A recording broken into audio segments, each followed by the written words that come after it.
خبر شامل کرتے ہیں پاک پتن سے۔ دعوت اسلامی کے زیر اہتمام فیضان مدینہ پاک پتن شریف 7 روز سے جاری نماز کورس کا آج اختتام ہوا، جس میں اسکول کالج کے اسٹوڈنٹس نے شرکت کی اور دعوت اسلامی کے ذمہ داران اور مبلغین و معلمین نے ان کی تربیت فرمائی۔ آخر میں شرکاء کو تحائف اور اسناد بھی پیش کی گئیں۔ بعد ازاں اسٹوڈنٹس نے دعوت اسلامی کی اس کوشش اور اقدام پر شکریہ ادا کیا۔ رکن مجلس شعبہ کورسز کے ذمہ دار عمران اتاری مدنی نے کہا ہے کہ اس کورس کے بعد 63 دن کا کورس بھی شروع ہو رہا ہے، اس میں بھی تمام شعبہ تعلیم سے وابستہ افراد شرکت کریں۔ دعوت اسلامی کے ڈویژن نگران حافظ امین اتاری نے کہا کہ نماز کے بنیادی مسائل سیکھنا ہر مسلمان کے لیے ضروری ہے۔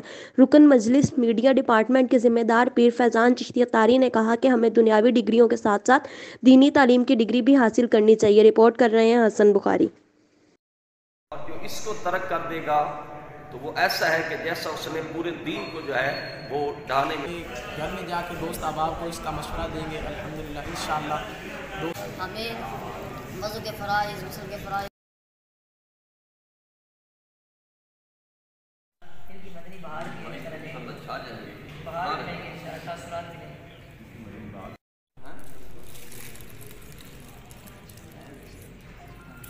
اب بظاہر جو ہے وہ ترکیب ہماری جانے کی بن رہی ہے، لیکن ہمیں جانا نہیں ہے۔